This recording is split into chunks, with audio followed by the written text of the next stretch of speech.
Pages of inspirational stories. Live streaming now to millions of devices, including Roku, Apple TV, Amazon Fire TV, Android TV, YouTube Live, Facebook Live, with your host, Donna Guimwa, producer and host, Jim Grant, producer and host, along with Michaela Vidal, administrator and host, and Gaia Guimwa Balconi Wada, editor-in-chief.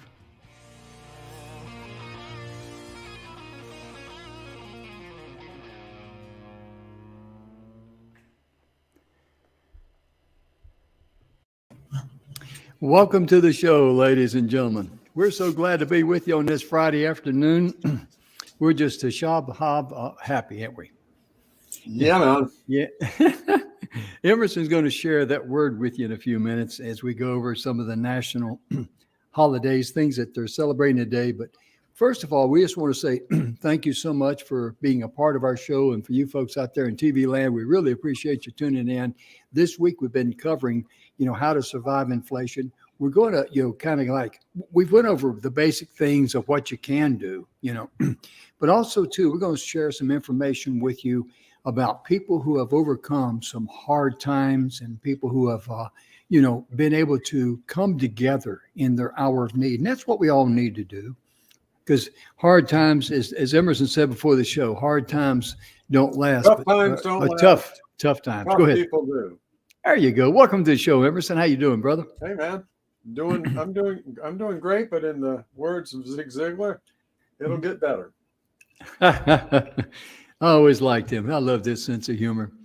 And I think I shared with you one time when I saw him, he was walking. He said he just got, when he first got bifocals, and how the bifocals were in the old days, and how he started walking. He started, like he's walking across the floor, but he said, like I'm going up steps. I got to pick up my feet, keep from tripping. I just about broke my neck when I first. Well, first of all, I fought getting bifocals for about 3 years. Yeah. And when because old people got them, Oh yeah. And when I finally got them, I just about broke my neck 2 or 3 times trying to walk downstairs. Oh yeah. Oh yeah. And the other thing is when you're shopping at the grocery store, folks, all you have to do wear bifocals. Those things on that top shelf, you have to go way back to see. Oh yeah. I never shopped, and I never had a stiff neck after I shopped until I got bifocals. Mm-hmm. I'll tell you something else is a trip too, because these are little reader glasses that I use, because with transition lenses, is that what they call it? Where you go from high, medium to low. Yes. When you just have that particular set of glasses, and you don't have reading glasses, and you're trying to read something like on a computer screen or something, you'll find yourself leaning back like this. So it's better to get just a set of glasses also just for reading purposes. Are you nearsighted or farsighted, Jim? I'm as blind as a bat. That's what they told me. Do you see things good up close? No, not at all. So farsighted. See, I'm the opposite. Yeah. I can take off my glasses and be reading something, but to see things at a medium or far distance, it's like. Yeah. It's amazing though. What's amazing, and this is a great, and this does tangentially kind of relate to what we're going to be talking about today. The way that you adapt to things in your life. Oh yeah. People who are deaf are hearing impaired. They tend to pick up on things, other signals that we may or may not be seeing. People who are visually impaired, they pick up on things audibly that we may not be picking up on. And for me, being very nearsighted my whole life, you learn to make shapes turn into things. So road signs that may be a mile or half a mile away, you start kind of getting the shapes of the letters, and you know what the exit is. Yeah. And when we used to sail, my wife and I sailed for years. The way that you line up the markers in a river so that you know that you're tacking and you're moving in the right direction. And I was always really good at picking out the ones that were a long way away, because visually the adaptation was I visually would always be looking for the difference. And I would see it as we would be moving. I would see them as they would line up, even if they were far away. And so, that's something that I share with you just because of what we're talking about today. Yeah. And adapting. Taking what you got in your hand, which we've been talking about, right? Oh, yeah. What do you have in your hand right now? Oh, yeah. And looking at things a little bit differently, and not looking at what you've lost, but looking at what you have left. I mean, that's how do you deal with the way things are today, with prices, with inflation, with the economic and the political environment, and all the other stuff. We think outside the box and we find new ways, the new normal. Yes. And one of the things that I tell people is that count your blessings, be thankful for what you do have, because there's a lot of people on planet Earth that don't even have what you have. And that is a starting point as far as counting your blessing, giving thanks for what you have. And, you were talking about, so it's farsighted if I need glasses up close and I can see things far away. No. Yes, you're farsighted if you're able to see things far away. Nearsighted if you see them up close. And it actually has to do with the shape of the eye. His eye is shaped like an egg going this way or this way. Now that I don't. How the light comes in. Okay. I want to take off on something that you said though, Jim, because I want to really challenge this. All right. You and I have talked about this, about how you wake up in the morning and give thanks. Give thanks for your breath, give thanks for your heartbeat, your mind, and all of the different things. Gratitude is one of the most underestimated and one of the most powerful things in the universe. Gratitude can lift you out of depression. Gratitude can help you see possibilities where before all you saw were the things that weren't working and that were coming apart in your life. Gratitude can help heal relationships. Yes. It's one of the most powerful things. And when you begin to have gratitude for the things that you have in your own life, it begins to empower you. And so I would challenge our viewers to write down the things you're grateful for. It doesn't matter how silly they are. It really doesn't matter. It's only your gratitude list. What are you grateful for? The people in your life, the talents that you have, the experience that you had, the challenges and how you overcame them. What is it that you have that you are grateful for? And then I would also challenge you to I'm not going to put some burden of every day do this 3 times kind of thing that you hear motivational speakers and people like that talking about, but regularly. Oh, and write these down. Don't just think about them. Write them down and then regularly pull them out and read through them. Read them where you hear them, where you speak them, where you hear them, and where you see them. Yeah. So that they're working on all the different levels of your conscious and subconscious mind. Amen. And you will find your spirit lifting. You will find more understanding of people in relationships and more empathy. And you'll also begin to see possibilities and options and solutions you weren't thinking about. So I just challenge everybody. This is a casual show. We don't normally do that, but in your own life, and review those, think about them, meditate on them, but when we start looking at all of the good things that we have in our life, what we find is it starts to change our outlook, and we start seeing more good things and more possibilities and more potential. And that's what we all need, isn't it? That's what we all need right now.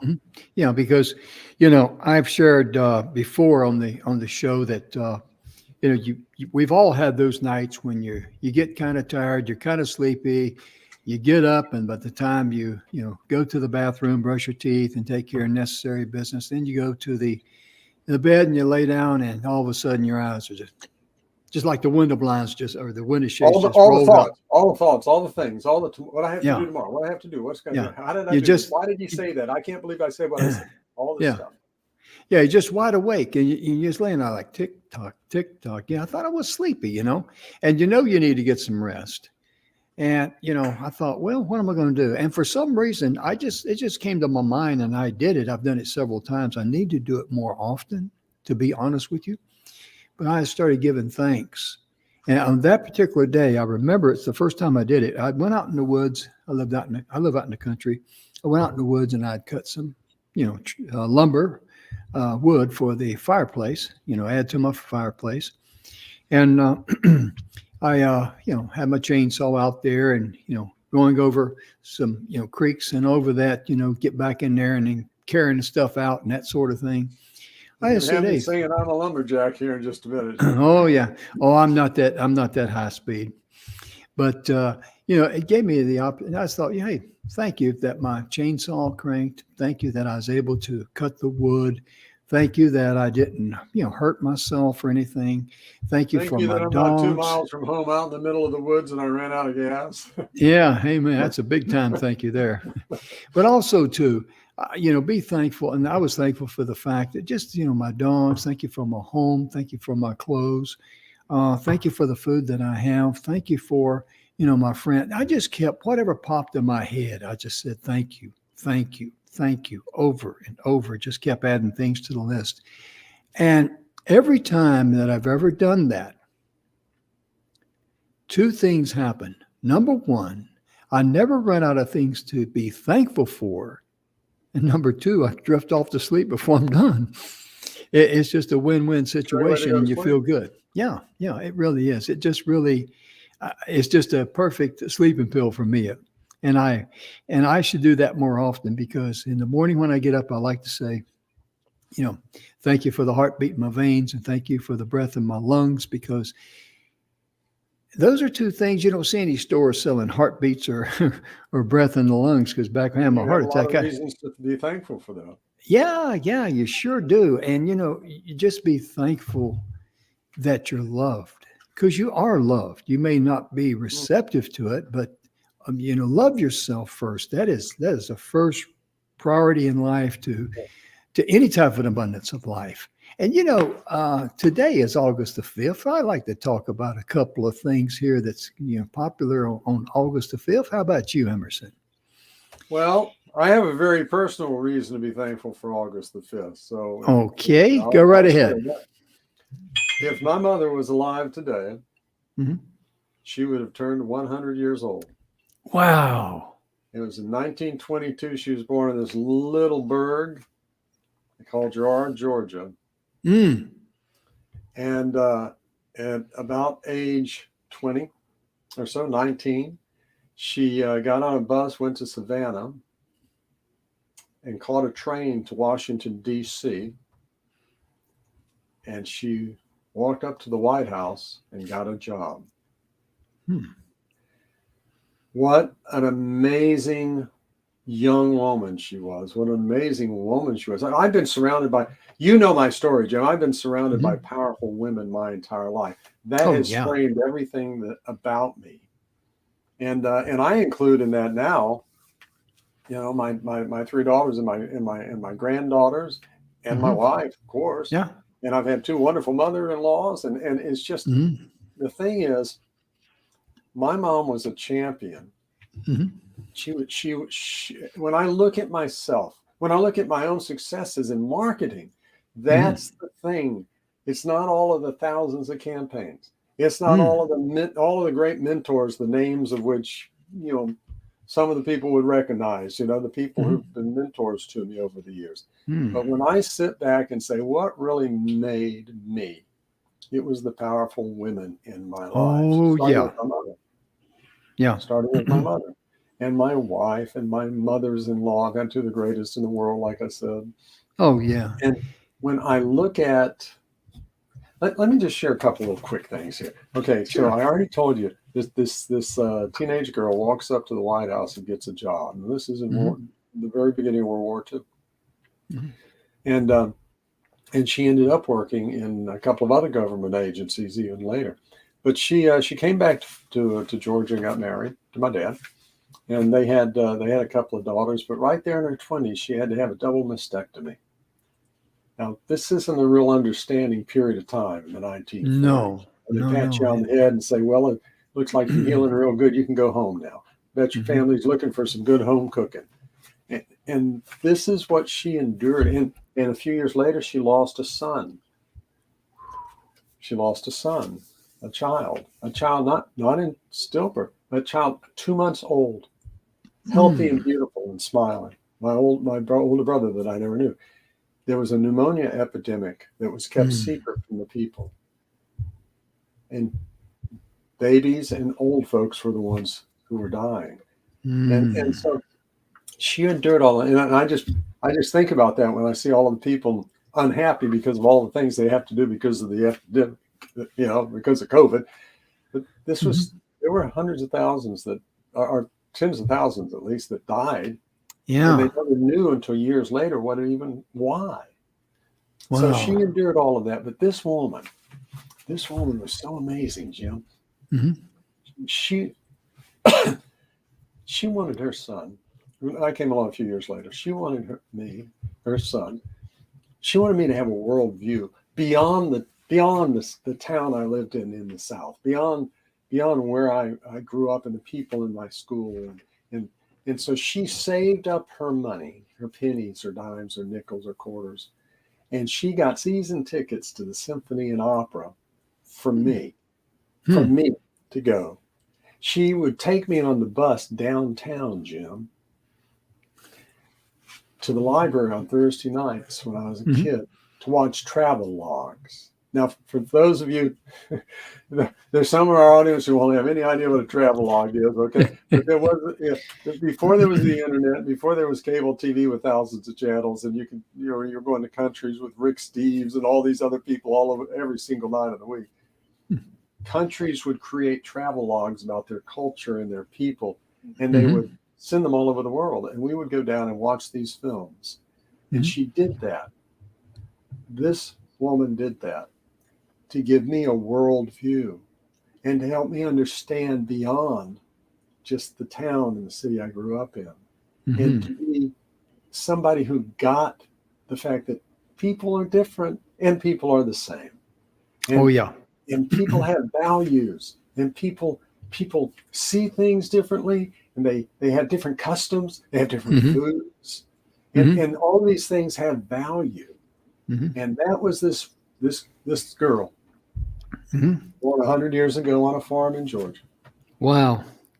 And she was just amazing. And her vision, her understanding, her view of women and the power of women and the way that women can change the world. And I have to say, as she got older, it was frustrating to her because she was so far ahead in her vision and understanding of that. Anyway, I've been rambling, but today has been just a great day, just reflecting on her and the amazing. And I have two amazing sisters. Like I said, I've had two amazing mothers. My first wife was amazing. My current wife is amazing. My current wife painted the largest hand-painted mural in America. It started 100 feet up, or 6 stories up, and went 100 feet up from there on a wall, and it was 220 feet wide, took 14 levels of scaffolding. You know why she did it, Jim? Because she was afraid of heights, and she refused to live in fear. That's power. Oh, so much wow. power in there. And that's what I've And been she's such a little thing, too. Yeah. She's that's such what I've a been little surrounded thing. with Wow. my entire life. And my 3 daughters, my 4 granddaughters. And it's just. Well, you're forgetting 2 things. What a great. Yeah. You're forgetting 2 things, though. They all liked you and they all loved you. That's the icing on the cake there, brother. Right? Yeah. And but it's just it's been it took me years, because I've spoken all over the country and internationally, and how often do you hear somebody and they rattle off their resume, their accomplishments, all these things? Well, I have all of those things, but it took a few years for me to realize none of those things were the things that gave me my strength and my understanding, my vision, my ability to see and understand marketing. you know, and in marketing is about relationships. Marketing is about how people connect and bringing value to each other. That's what marketing is about. And all of that understanding that came from powerful women in my life, starting with this girl who was born in 1922 in a little bird called Girard, Georgia, that even today, I just drove through there. Even today, I don't think it has a stoplight. It's just a little bird what we used to call a wide place in the road. The power. That's what we used to call a wide place in the road back there in the wide place in the road. Yeah. Yeah, it's a wide place in the road there. If you blink, you're going to miss it. You know, that's the thing. No matter who you are, no matter where you're at, no matter what your circumstance, and no matter how all of these things are affecting your life, when we step back and do the things that Jim was talking about, and we start being grateful and thinking about the things that have been blessings, and starting to look through those eyes, all of a sudden we'll start to see opportunities, possibilities, things you weren't seeing before because they were clouded by all the negativity and all the stuff that swirls around us. Social media and on news reports and on blogs and on the radio and everything else. Oh yeah. So, anyway, I'll step off my soapbox, Jim. That's okay. Enjoy that. But it's very important. Just look back in your life, just from 2020 to now. And think about what you were faced with then, and what how you've survived that, how you've rolled with the punches. Because we all made adjustments. There's no question about that. On a global scale, we all made adjustments. And think about people who have had to make very severe adjustments, especially those people who lost their jobs, had to find new jobs. And I've known people, I don't know them personally, but I've known a lot of people on the internet that were, they had to create their own income, and they did. And now you couldn't pay them to go back to the current situation. But when they went through that door, was so dark, it was frightening. Yeah. It was frightening. And, also, I got to say this because this is near and dear to my heart on today. Today is National Underwear Day. And Emerson says, why would you want to talk about that? When I was in Vietnam, clean underwear was a very desired commodity. But what's interesting here, this goes right into marketing a little bit, but National Underwear Day was originally created by the brand. There's a brand name called Fresh Pair, all one word. In 2003, as a campaign promoting a positive body image. And that's how it all started. We're going to declare this National Underwear Day so they could actually, try to promote their business and make more sales. But there's one thing I want to mention this day, and that is work. Today is National Work Like a Dog Day. It talks about working by the numbers. I want to read this list, share this list with you, I should say. 34.4 hours a week is what the average American works. But I did not realize this. Up in Alaska, you folks up there, 41.6 hours is the number of hours average that the Alaskans work. 20 hours is the number of overtime working hours that are standard in Japan. So that's a 60-hour work week there. 2.5 hours, the likelihood increase in nurses who work 10-hour shifts to quit their jobs. 52 hours, 17 minutes, the ratio of minutes that is considered perfect for work to break balance. 52 minutes, 17 seconds. What's the longest you've ever worked, Jim, in a week? Do you remember? Oh, my gosh. I've worked 12 hours. Well, yeah. I mean, I don't know how many hours, because we had minimum hours over there. We worked 12 on and 12 off in Vietnam 7 days a week. Plus, I would do other things, patrols and things like this, extra. So, I mean, I don't really know, but it was, we were definitely in the overtime stage, but we didn't get a dime extra for that. In my 20s, for a period of time, I worked 95 hours a week. And there were some weeks where I had several hours beyond that, well over 100. And people say, I could have that many. And I had a couple of kids, that we were trying to raise. But we do what we have to do, right?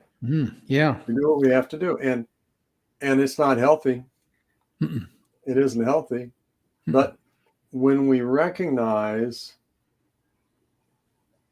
we all go through periods of time where we have to do what we have to do. And a lot of people right now are having to stretch. And to each one of you who are having to stretch, I'm just going to say this. It is my belief and what I have seen in my life that we're not made static. We're not made just as fixed beings, but your life is you're like a rubber band, and you can stretch when you need to and snap right back into place. And trust that the times that we're going through, some of you, it's not been a big deal. And I have to say, for the most part, for me, it wasn't a real big deal. I love being with my wife. I've worked from home for years. And so it wasn't a real big change in those kinds of things. But for a lot of people, it was a lot of heartache and loss and other things going on that have made the last couple of years especially challenging. We have resilience. You have resilience. And if you think of that image, when you think you can't take it anymore, if you think of that image of like a rubber band, it gets stretched, but if you let it go, it goes right back into the same shape it was.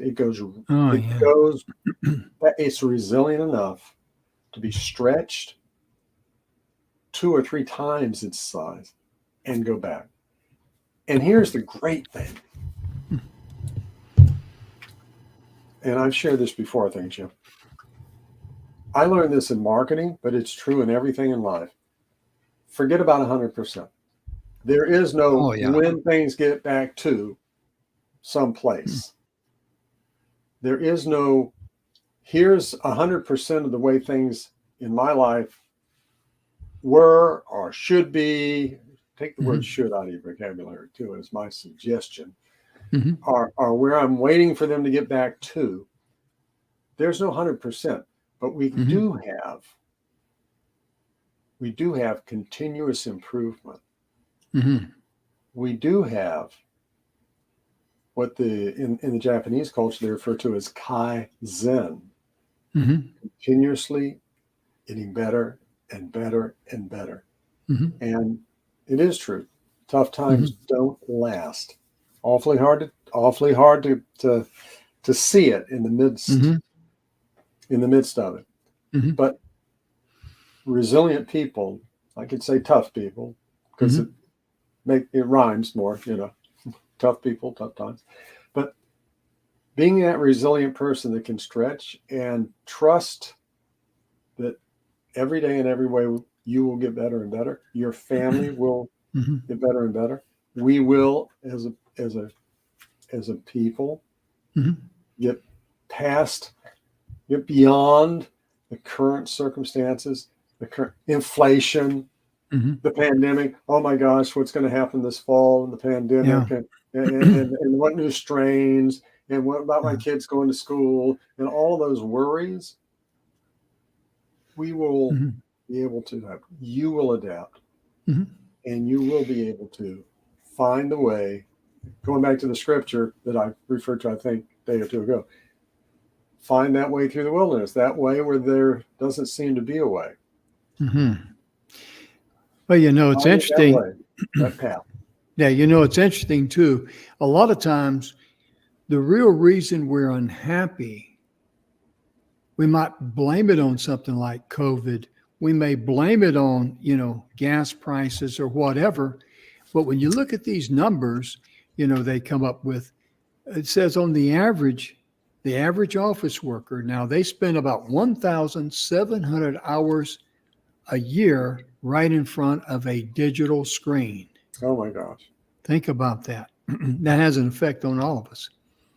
And 2,255 hours is the number of hours worked in a year by Mexicans, because I know those are hardworking people. I salute the Latino community because I know my wife is Latino, and I understand, and I have a lot of respect, not only for their work ethic, Emerson, but also their family ethics and the way they're so family oriented. And I'm going to finish up this, and I want to turn it over to you because my first wife was Hispanic too, and the entire La Familia, the entire family. Yeah, Same here. That's the real story. That's the real story. People talk about these coming in replacements and all. It's like, you know what? The real story is they enrich us. They make us better. Yeah, they and another bring thing, all of that in, and not just from Central America, but people coming from developing countries. There is never say die, never say no, and putting every bit of effort and time into what they do. And a great, great, great example for all of us. They really are. And another thing too, this gets back to what I said earlier about people who, 2020, they may have lost their jobs. They may have had to definitely make adjustments in their life. But the thing about it is that this survey found that 80% of the people who work in this country are not happy about their jobs. And see, when we're dissatisfied there, and then we see inflation, we see gas prices going up, we see shortages and all the negative things that's been brought on by a bunch of non-leaders. I'll put it like that: non-leaders. They couldn't lead a thirsty bull downhill to water, as the old country saying goes. But with all this other baggage that we got, that we're carrying with us, and then we got to deal with all this nonsense we see going on in this country and around the world. You folks are not immune to the stuff that we're going through. You are too, shortages and high prices and everything else. All it does is complicate your life. Therefore, if you let go of all the things that you're not in charge of, you're not in charge of the price of fuel at the pump, you're not in charge of stocking the shelves at the grocery store, but adjust your attitude where it does not destroy your spirit. And all these other things that you're doing, like 1,700 hours average time for an office worker to be in front of a digital screen, you may or may not be able to work on that as far as trimming back time, but you certainly can work on the 80% of the folks out there who are dissatisfied with their job. You can work on that because that's all mental. And here again, a starting point would be to be thankful for what you do have.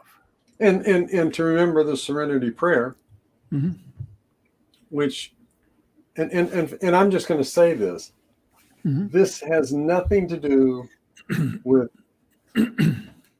where you stand on your faith or God or Supreme Being or any of that. This isn't about that. This is about real personally your life and how you deal with and address the things in your life. But the Serenity Prayer is just a great reminder to ourselves, where it says, God, grant me the serenity to accept the things I cannot change, what Jim was just talking about, to change the things you can, and the wisdom to know the difference. I can watch. And my wife is wonderful about this. I'll want to be watching the evening news, and she'll say, "How is that going? What is it that can you do anything about that? What is it? What is it? How does that change your life?" And there's a balance there. There really is. We should stay aware of things that are happening around us in the world. But we look for that path, and I encourage you to look for that path. and find the peace, the serenity, to be able to accept those things you can't change. It doesn't mean you agree with them. Accepting doesn't mean agreeing with them. Okay? You may not agree with 55 miles an hour being a speed limit. Just accept it. You don't have to agree with it. Right, Jim? Yeah. That's what we had to do back in the late 70s and early 80s. Well, you don't have to agree that 70 is a good speed limit. Just accept it. Yeah. Just accept it. You don't have to always agree. Yeah. We don't have to always agree. We can agree to disagree, but you know what? Yes. That's 70 is the speed limit. That's the speed limit. And the things that you can change, to be willing to split those out and have the courage, the courage, oh yeah, to begin doing whatever your little part is that can change. And it may be a small part. It doesn't matter. 7, 8 billion people in the world. If we just did a small part, that's a lot. Sure. Right. And we want to end. The wisdom to know the difference is the key. Oh yeah. We wanted to wind up this Friday show with, on a positive note. We're far from over, but I'd like to recognize some of Maslow's hierarchy of needs. The physiological needs is air. Okay. We've all got plenty of oxygen, right? They haven't found out a way to tax that. I mean, they haven't found out. We get plenty of oxygen. Let me just say that. Basic needs. You need food, water, you need oxygen, and shelter.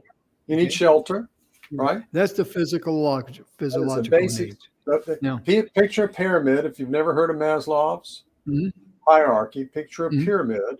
Right. On the bottom, the things that everybody has to have just to make it through today. Yeah, just to live. Yeah. Just to live. And talking about his physiological needs, air, food, water, and shelter. We all know that is the very, very basics of everything we need. Air, we've got, be thankful for the food you got, water, and be thankful for your shelter. It may not be the perfect place that you'd like to live, but if you've got a roof over your head, give thanks for that. That's extremely important.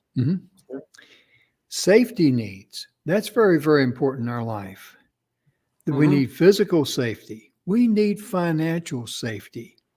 We need emotional safety in all areas of our life. And when it comes to physical safety, that means, be prudent. And not only look out for yourself, but look out for your neighbor. Be watchful for them. Yep. And I'm not talking about just be on the watch like a neighborhood watch for criminals or anything like that.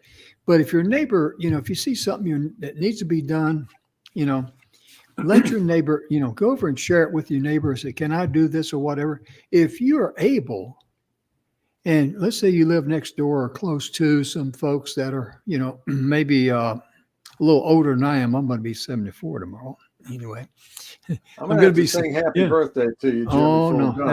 I am. Yeah. But I know really. I'm going to give you a special happy birthday you've never had before. What's it going to cost me? No. You go ahead and finish what you're saying. I'm going to sing you a special happy birthday song. But, the physical needs, if you live close to someone that's, that you can do something for them, even though they're fully capable, you are your brother's keeper. You are your sister's keeper.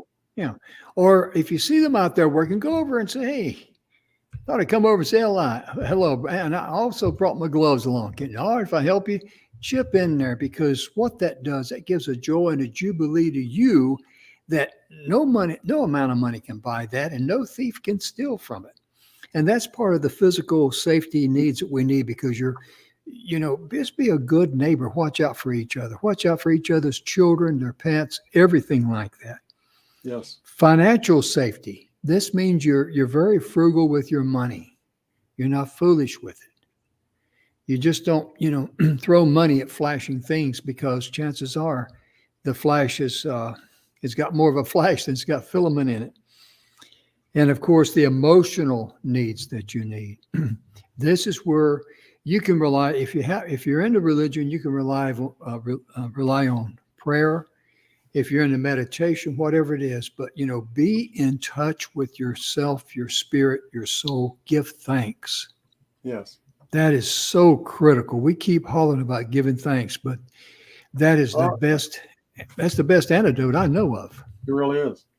It really is. But all of those things, uh, as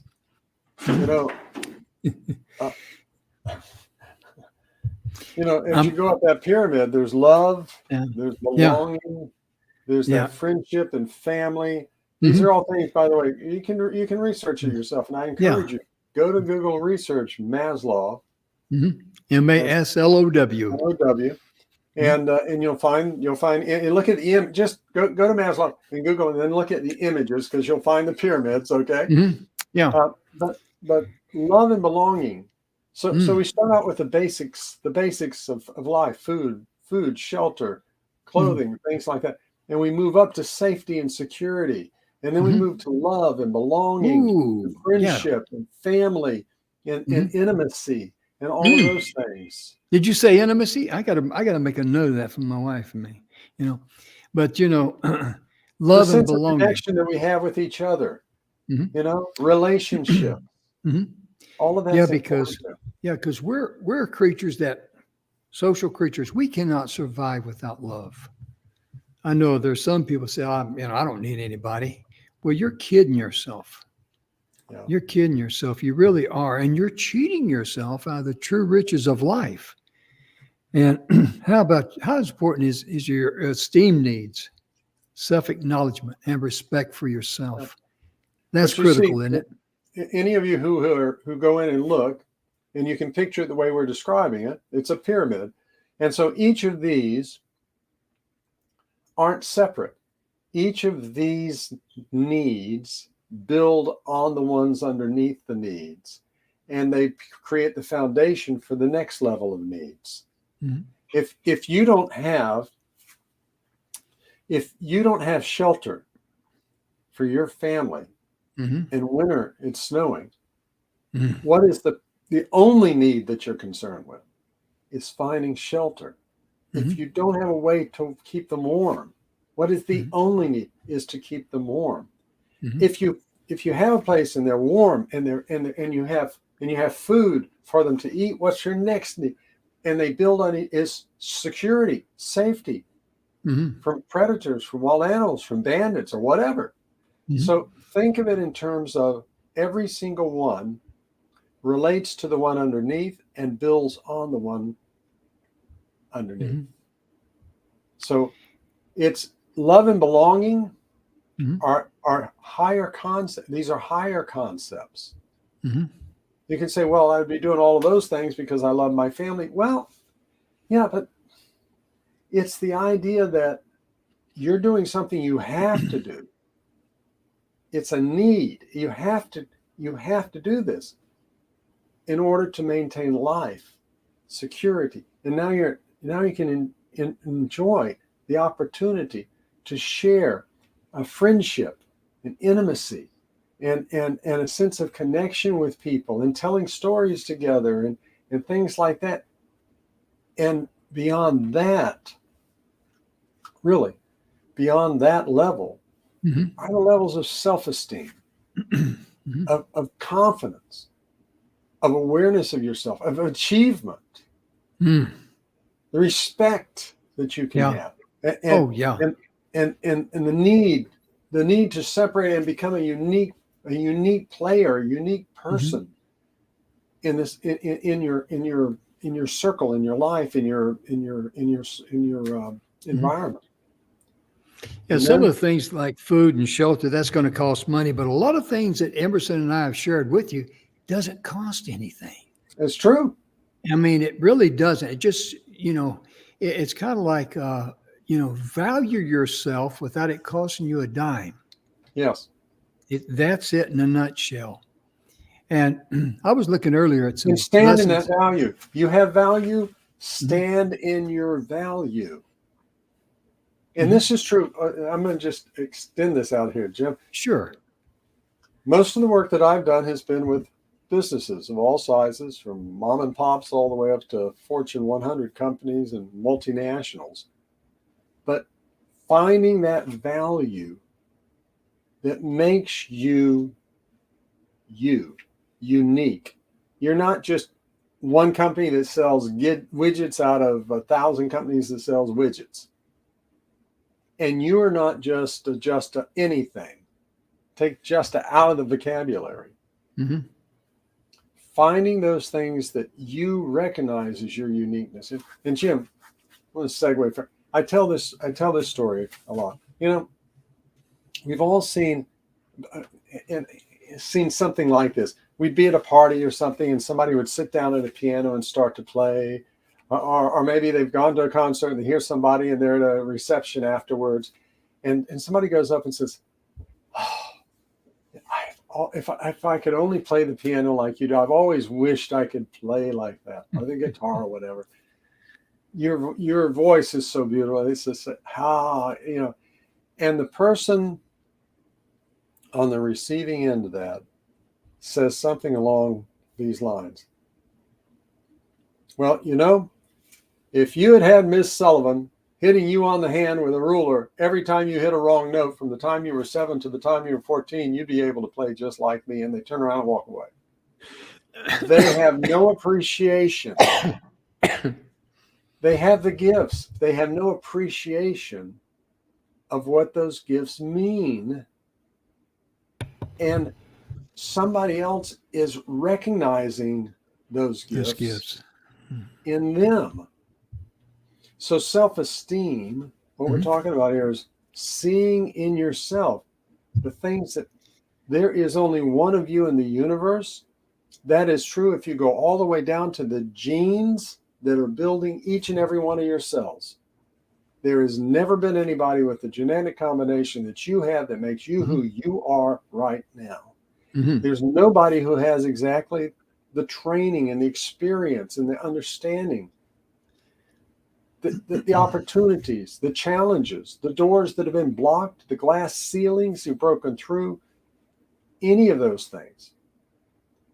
You have a unique place for your children, for your family, for your community, for your company. And finding that level has to be built on the love and belonging level.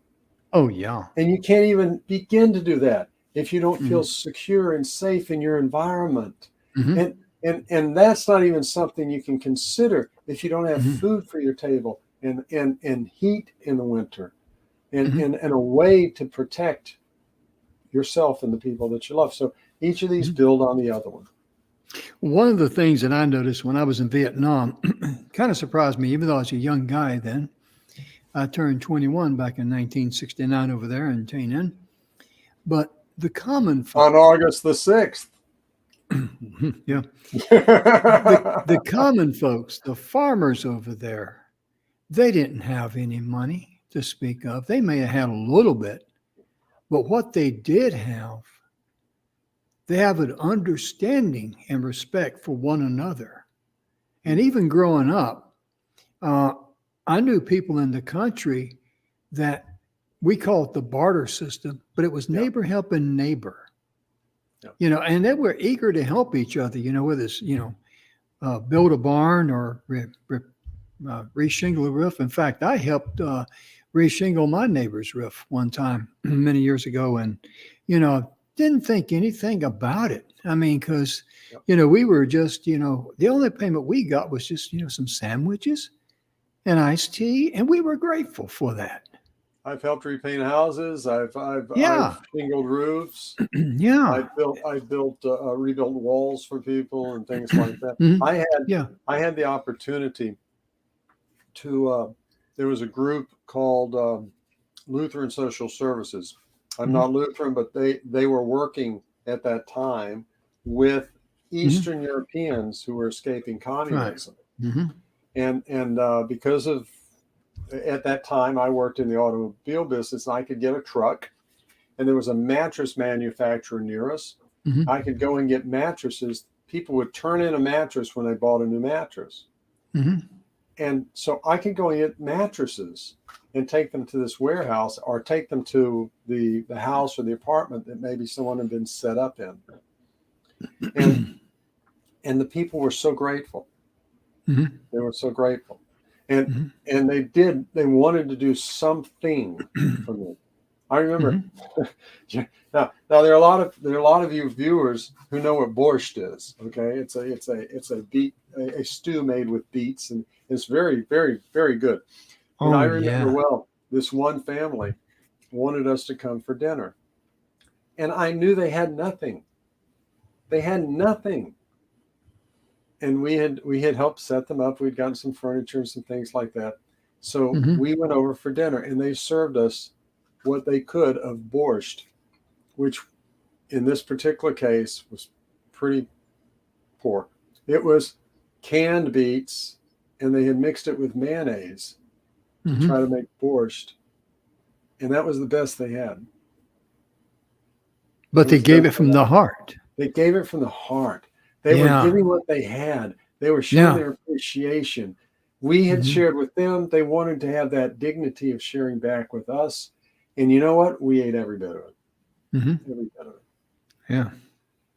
We have to recognize Mm-hmm. that the people that we're dealing with, Jim, Mm-hmm. all are operating from this same kind of a pyramid. Mm-hmm. Yes. And being able Absolutely. to not be, we're up here on the pyramid and they're down here on the pyramid. It's like, No. that's not important. What's important is our humanity with each other. Mm-hmm. And recognizing. And as you know, and many of the viewers know, I'm on the board of the U.S. Green Chamber of Commerce. The only reason I say that is because there's this great concept that more and more and more companies are adopting of people, planet, profits, not just the bottom line, but recognizing that our Mm-hmm. impact goes beyond us, Mm-hmm. and that a company has a responsibility to the people, Mm-hmm. and a company has a responsibility to the community, Mm-hmm. and the company has a responsibility to shareholders. Mm-hmm. And finding that balance, it's a very good example for all of us, Jim, to Mm-hmm. find that balance in our life where we're able to say, what I'm doing I'm doing things that are good for my family. I'm doing Mm-hmm. things that aren't hurting people around me, Mm-hmm. that are helping my community, Oh, yeah. you know? And that's It's really very what we're important. talking about here. Yeah, it really is. And, And that kind of Emerson. moves us into that last level too.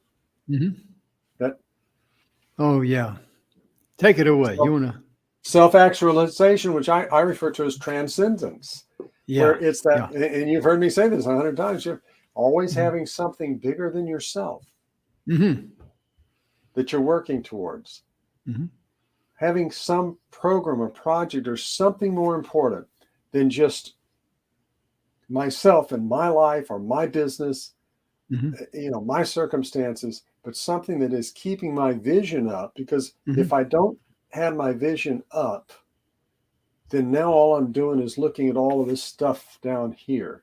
And that's Mm-hmm. where it really gets negative fast. Oh, yeah. And the reason why I'm going to go ahead because I was looking for something here. And I went to the usgreenchamber.com. Oh, And I went on about, and it says board members. And I clicked on that. And Jim Bunch is the chairman. yep. Julian Brandt is the founding board member. Steve Bender is a director. Mm-hmm. Michelle Thatcher is co-founder. Mm-hmm. And Emerson Brantley is the director. My goodness gracious. There he is. You never checked that out? Oh, yeah. I'd heard you mention it 2 or 3 times, but I just hadn't checked it out. But yeah, usgreenchamber.com. Go to about directors and you'll see Mr. Emerson Brantley there, one each. And we're adding new chambers all over the country every single week. And if you have a small business, I encourage you, talk to your chamber about becoming our look to be chartered as a chamber, because it really is about the triple bottom line. It is, and small businesses often get it maybe better, but not always. Yeah. But there are many more small businesses out there than there are major corporations. And when you look at it, it is that triple bottom line: people, planet, and profits. Oh yeah, absolutely. And that's a good example of how of giving back, and donating your time working with that wonderful Absolutely. organization. And it's a great thing. And we don't have much time, but I just want to say very, very quickly, when the people went through in the United States the Great Depression, from 1929 to 1932, those folks saw a 50% drop in the national income. And by 1933, 25% of the workforce was unemployed. There were food shortages to go along with thousands of people filing for bankruptcy. And today's numbers, frankly, speak more to recession than depression. Right. But the point of it is, through it all, I mean, I didn't go through it. I mean, I'm old, but not that old. My dad lived through the Depression. And one thing he taught me, he says he would drive a truck up and down the Eastern Seaboard. He says back in those days, the roads weren't that well marked. If you knew the Oh no. roads and knew where you were going, you get it. And Lot you of could, roads made out of oyster shells and things like that. yeah, Back then. yeah. Yeah. And he said, if you could guess, if you knew the roads and you had a good, you could drive a truck, you could get a job. He was being paid, listen to this now, $8 a week. He says That's not back bad. then, money was money. Now you think about that because we bad. talked in previous shows about the people who O.D. McKee and his wife, they started selling cakes out of the back of the car for a nickel. So, you think about driving a truck all week for $8 a week and the cake costing a nickel. And of course, they went on and they created they were able to continue on, the folks in the bakery business, and they created Little Debbie snacks. That's where they got their start. But Dad told me, he says, when I got up, I got a $2 a week raise. And he says, believe it or not, I was able to buy a car. My very first car. You're like, wow. But see, that's a clear case of people knowing how to make ends meet. As the old saying goes, make ends meet. That was the people who knew the value of a dollar. They knew what was important in their life as far as their needs. They knew what they could do without. And a lot of people in the Depression, for example, had gardens, and in World War II had victory gardens, and they provided some of their own food themselves, and they had to go through rationing where they can only buy this much bread or this many different necessities. Yeah, and I remember back during the turn of the century here, Y2K. Oh, Y2K, yeah. Y2K. I mean, we heard all these things is going to happen. There wasn't going to be any food available. There wasn't going to be this. Airplanes would start dropping out of the sky, and this and that. Computers would stop working, and whoever Y2K. That was supposed to have been. You know what? If your computer dies, does the world stop turning? Do the birds quit singing? Can you survive without your computer, your laptop, or your iPhone? Yeah, we hope not. Yeah. But I mean, realistically, that's what we're talking about here. Keep things in perspective. Be thankful for what you got. Yeah. Sure, inflation, you're going to look for ways, and we've talked about that this week. How you can tighten your budget, how you can trim back on certain things, how you can, maybe get lower credit card, percentage on your credit cards, or find ways to consolidate your debt. And most importantly, call your credit card company and ask. Yeah. All they can say is no. No. Some of them have programs right now. And through COVID, I know they did. Oh, yeah. And most importantly, we're real close to time as far as getting yanked out of here. Are. But the bottom line is this, folks. Don't let inflation, prices at the pump, shortages at the grocery store, don't let that rob you of your joy, your jubilee, and your heart. On behalf of Emerson, thank you so much, Emerson, for being with us again today and in the past, all the great shows we've done with you. And Emerson will be back with us sometime either next week or the week after. That easy, Jim. Happy birtle dadle toodle yoodle doodle. Happy birtle dadle toodle yoodle doodle. Happy birtle dadle toodle yoodle doodle. Happy birtle dadle toodle yoodle doodle. and many mortal noodles. Thank you. Thank you very much. I told you you'd get one you've never had before. There you go. We'll see you next week. Bye-bye, folks.